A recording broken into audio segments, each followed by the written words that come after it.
Wala akong tinatago. Ikaw. Minsan na lang nga tayo magkita eh. Bakit nagagalit? Kasi totoo, no? Totoo na may iba ka ng pamilya? Na kung may ranking ka? Totoo, no? Isa pa, sabihin mo yan, sasampalin ko yung bunganga mo. Sige. Kaya mo?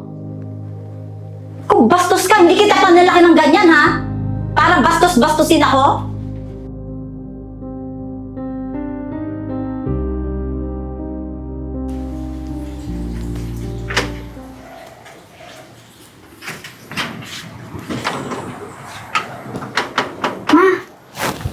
Saan ka po galing? May inasikaso lang ako, anak. Bakit? Gising ka na. Nagutom na po kasi ako. Wala po siya. Tulog pa po yata eh. Tulog pa?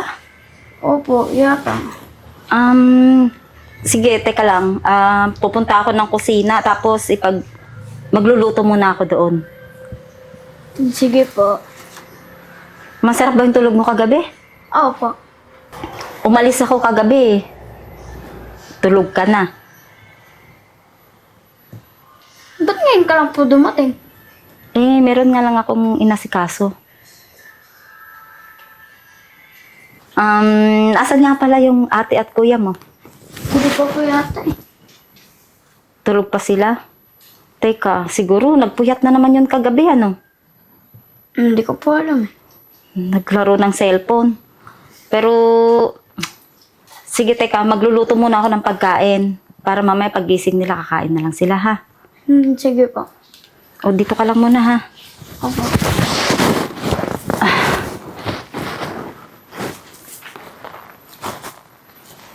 Ate, matagal pa ba yan? Nagpupunta kasi ako eh. Teka lang, patapos na to. Kasi yung nanay mo. Ano naman? O, Pao, nagluluto ka na pala. Sabi ni Gerald, tulog pa daw kayo eh. Ako na sana magluluto. Aba, inuumaga ka, ah. Ngayon ka lang umuwi? Meron lang kasi akong inasikaso. Anong inisikaso mo, ma'am?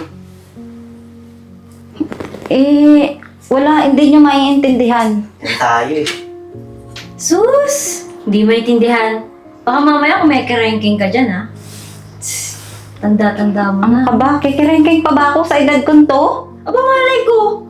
Umaalis ka ng madaling araw, tapos uwi ka ng umaga.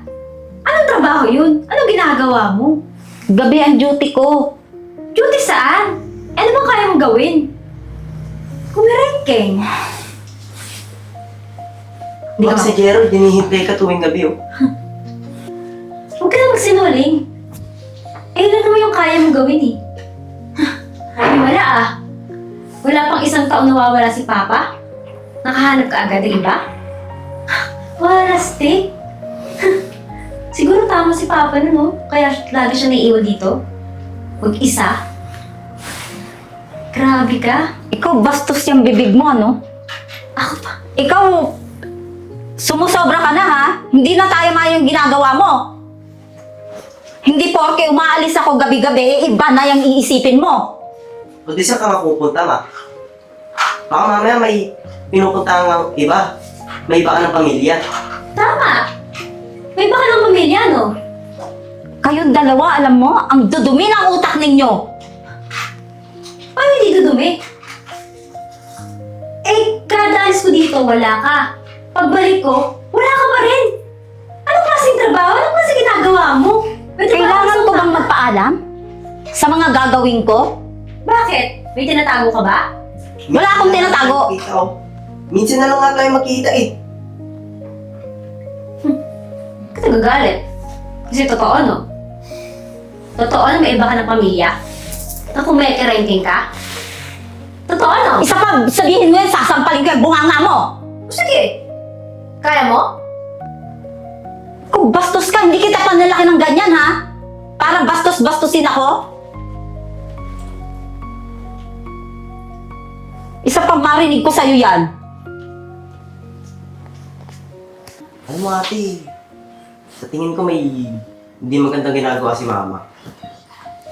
Feeling ko nga din eh. Tingnan mo. Hindi makasagot sa atin. Natitrigger ka agad. Malamang hindi tinatago.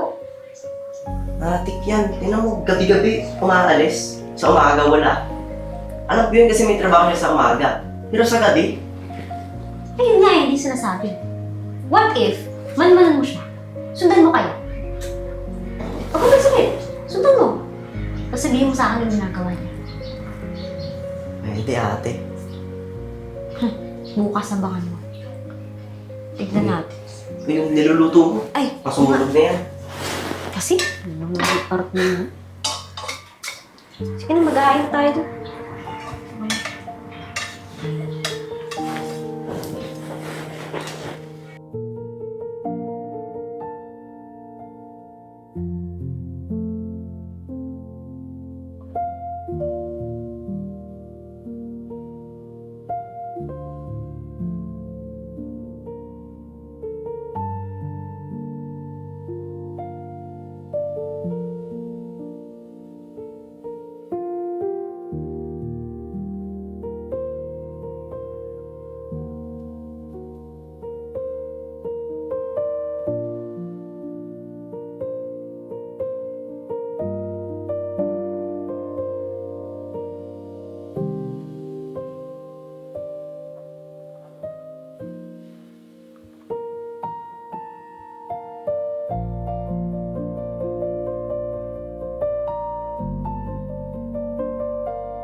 Jester, anong ginagawa mo rito?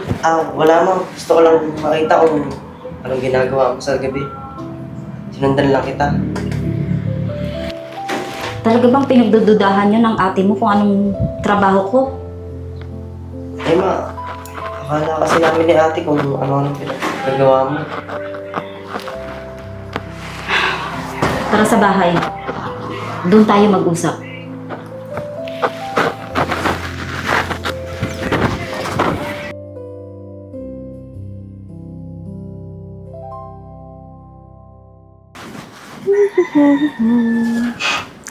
Okay. Iarap.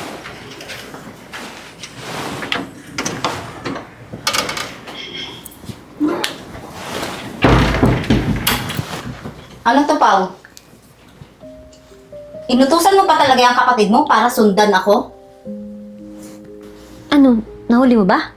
Mali tayo ng akala ate. Anong mali? Sa ospital nagtatrabaho si mama. Ospital? Kumuha ako ng ekstrang trabaho. Dahil simula nang namatay ang tatay ninyo, hindi na sapat yung kinikita ko sa araw. Pero ikaw, anong ginawa mo? Pinagdudahan mo ko? Na akala mo, meron akong kinakatagpo? Anong klaseng pag-iisip yan, Pao? Akala ko lang naman eh. Lagi kasing wala dito eh. Malay ko ba na ginagawa mo doon sa labas? Yan ang hirap sa'yo eh. Puro ka akala, akala. Bakit kasi ayaw mo ko for once pagkatiwalaan mo ko sa mga ginagawa ko? Eh, di ba tinatanong kita? Anong tinatanong kita? Tinatanong kita ano ginagawa mo, Nag- wala ka man sinasabi. Tinatanong mo pero nandun na kaagad yung pagdududa? Anong klase yan? Kasi ayaw mo sabihin. Pamilya tayo, oh. Dapat tayo ang nagtutulungan dito. Hindi yung ikaw pa yung mangunguna para pagdudahan ako o siraan ako. Hindi tama yan. Kinakuntsabang mo pa yung kapatid mo? Eh, nagduda lang naman po eh. Di ko naman alam na nagtatrabaho po pala kayo ng ganung oras. Malay ko ba? Ma, sorry po. Mali po kami ng akala ni ate.